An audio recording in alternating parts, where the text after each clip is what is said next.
Bueno, siempre tenemos cuestiones que vale la pena destacar de esta realidad que vive el país día a día y que, como toda realidad, tiene novedades.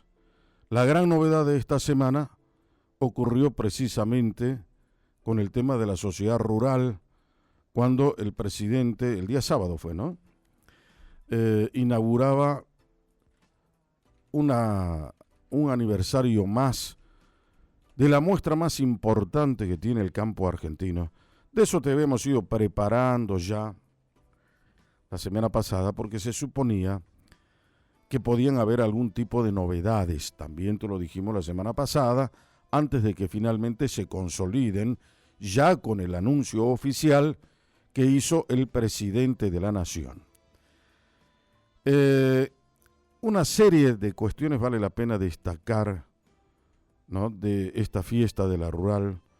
Te voy a contar, por ejemplo, qué es lo que ha hecho el presidente de la Nación, cómo había hablado este tema ya con el presidente de la rural, y el presidente Milei confirmó durante ese discurso de apertura oficial de esta exposición rural de Palermo la medida que incluye las rebajas permanentes para productos clave del agro argentino. Ese anuncio de una reducción en las alícuotas de derechos de exportación para seis categorías de productos agroindustriales durante su discurso de apertura, como dije hace un momento, en la exposición rural de Palermo.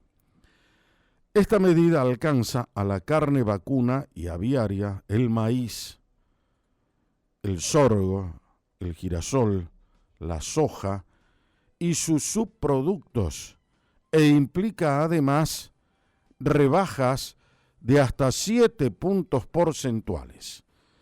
Según indicó el presidente, estas reducciones serán permanentes y forman parte del compromiso del gobierno de avanzar hacia la eliminación total de las retenciones. Desde ahora, las retenciones a la carne aviaria y vacuna bajarán del 6,75% al 5%. Del 6,75 al 5. Eso es lo que detalló Milei. Las retenciones al maíz bajarán del 12 al 9,5%.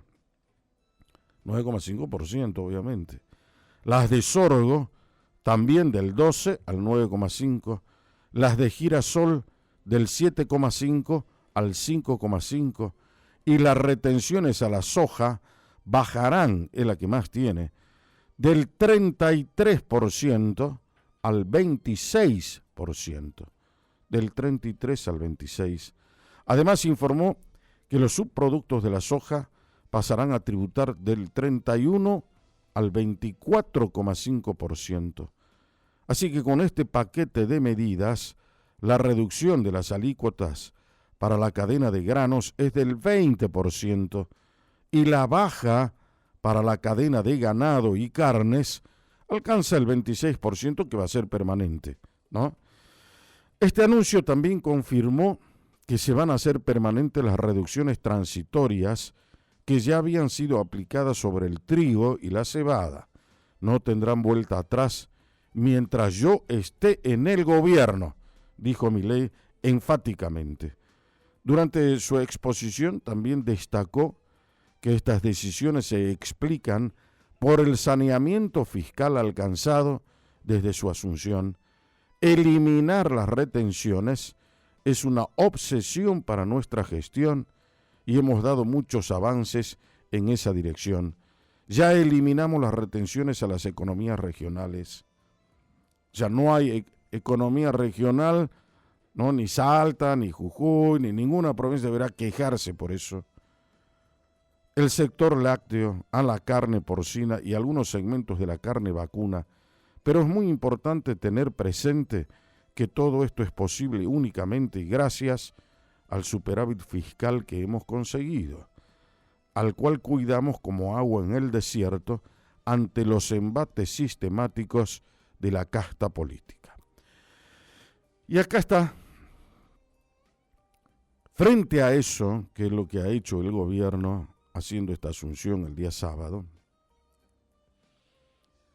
obviamente la gente del campo vitoreó, aplaudió, y alguno me dirá, pero a mí qué me importa eso si yo no tengo campo, a mí en qué me beneficia eso, ¿acaso yo voy a tener más plata en el bolsillo? No, la van a tener solamente la gente que se dedica a eso. Ese es un error conceptual. El tema de las famosas retenciones, que involucra directamente a los productores agropecuarios, pero también dinamizan la economía, eso es lo que hay que tener en cuenta. El factor dinámico de la economía, porque los señores que trabajan en el campo no se mueven solos. Necesitan abonos, necesitan fertilizantes, necesitan pagar el arriendo de la tierra, necesitan una serie de cuestiones que hacen comprar un tractor, una camioneta, lo que sea que se necesite para la misma semilla. Todo es una dinámica de la economía. Consecuentemente, en forma directa e indirecta, también dan mano de obra. Por eso es importante tener en cuenta esto. Pero más allá de eso, está lo que hace el campo exportando con la llegada de dólares frescos para la economía nacional. En eso nadie se fija, pero sí tenemos trasnochados y malintencionados, como la condenada presidiaria que debería tener callada la boca en lugar, si tuviese un ápice de dignidad, de moralidad pública, debería callarse después del mamarracho de gobierno que encabezó, de los perjuicios que le ocasionó a la Argentina, y en su lugar de estar callada cumpliendo la condena por chorra, no, ella tiene que opinar, tiene que decir que el gobierno hace mal, tiene que oponerse a cualquier medida sin ningún tipo de razón ni fundamento lógico. Ella dice, Milei dice que no hay plata para los jubilados, que no hay plata para los discapacitados, que no hay plata para el Garraham, que no hay plata para las universidades, en fin, que no hay plata para nadie. ¿Y por qué hay que cuidar el famoso superávit? ¿No? Hay que cuidar el famoso superávit fiscal. Sin embargo, ahí a él no le importa. En la rural no le importa el superávit fiscal y le regala plata a uno de los sectores que más plata tiene en este país. ¿Te das cuenta cómo es la cosa que no tiene nada que ver con lo del superávit? Gobierna para los ricos, aclaró. Y acá está el pensamiento central de la calamidad económica que ella encabezó.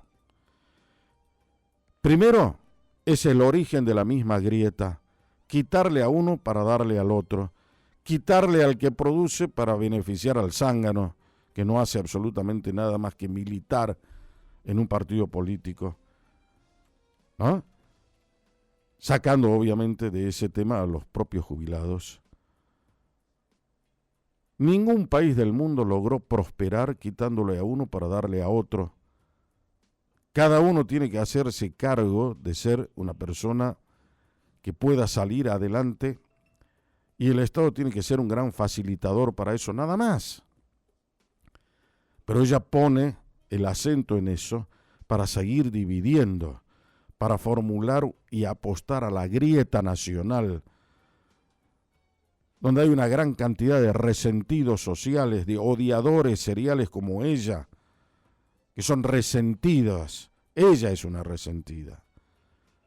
Ella odia todo lo rico, todo, pero usa un reloj Rolex que vale $30,000, ¿no? Todo afanado, todo robado. Entonces la pregunta mía es esta. Primero, escindir lo bueno de lo malo. Esto que está haciendo el gobierno, primero las retenciones que todo el mundo habla, no es que las puso Milei, las aumentó el gobierno de Cristina Fernández de Kirchner, Muchos gobiernos nacionales usaron las retenciones, que son estos derechos a la exportación que decía hace un momento. Nacieron en el año 1862 las retenciones. Así que como para que te des una idea desde cuándo viene, el que las impuso por primera vez fue el gobierno de Bartolomé Mitre en el año 1862. Y después muchos gobiernos las siguieron cobrando. Después se levantaron las retenciones y después volvieron según los gobiernos, ¿no? Entonces, acá lo más importante que quiero acentuar en el día de hoy es cómo un gobierno interpreta que tiene que manejar y cuidar las arcas nacionales que son de todos los argentinos. Primero, si vos sos un verdadero líder político, no podés poner el acento en la división de la sociedad. Crear ricos y resentidos por un lado, ¿no? Como hace ella. Él gobierna para los ricos. Ella gobernó a los pobres y le robó a los pobres y por eso siguen siendo pobres. Esa sería la otra conclusión. Pero eso no lo va a decir, pues es tan impávida que nunca lo va a decir. En segundo lugar, la dinamización de la economía, que tiene que ver con esta medida que dio el presidente Milei. Son las cuestiones básicas que tiene que entender cualquier ciudadano argentino. En la medida en que los grandes productores de riqueza, eso es lo que ella tampoco lo va a advertir porque nunca pisó un aula para estudiar un poco de economía. La naturaleza del hombre es la pobreza. Entonces no hay causas para ser pobre, hay causas para ser rico. ¿Cómo creamos riqueza? Ese es el gran desafío que nosotros tenemos que tener. ¿Cómo creamos riqueza? Algo que ellos ignoran, porque están para administrar miseria, para robar lo que queda y para dejarte el país como lo dejaron dado vueltas. Una de las formas de crear riqueza es haciendo la exportación, porque una de las patas que tiene precisamente la dinamización, el crecimiento, el desarrollo económico es la exportación. Si vos no exportás, no vienen dólares de afuera. 3 cosas son indispensables para hacer crecer la economía. Una de ellas es la exportación. La otra es el desarrollo productivo. Si vos tenés que decir, voy a invertir, o sea, la inversión para causar desarrollo productivo. Entonces podemos decir, 1, la inversión, 2, la exportación y 3, el consumo. Ahora estamos flojos en el tema del consumo y los señores tienen que bajar los precios. ¿Cómo puede ser posible que la gente vaya de vacaciones, algunos que se fueron a centros de esquí, por ejemplo, como el caso de Bariloche, y un pancho y una gaseosa te cuesten 18.000 pesos? Ni que estuvieras en Aspen, ni siquiera en Aspen, que es el lugar más selecto del mundo, te cobran eso. Y después se quejan que no hay esto, que no hay el otro, que no hay turismo. Y no merecen que haya turismo. Esa es la otra realidad. Cobren menos, acostúmbrense a ser más eficiente, acostúmbrense a hacer mejor sus cálculos para saber cuáles son los costos que tienen que tener y a ganar moderadamente dentro de lo que es el circuito económico. En la medida en que la Argentina no entienda cuáles son las variables que no son mentirosas, que provienen de la lógica, de la racionalidad, del equilibrio, vamos a tener una economía sana. Ahora, si vamos a creer en los pontificados absurdos, mentirosos, que por cierto ya dieron sus resultados y consecuencias que todos conocemos, bueno, allá ellos con el destino que eligen.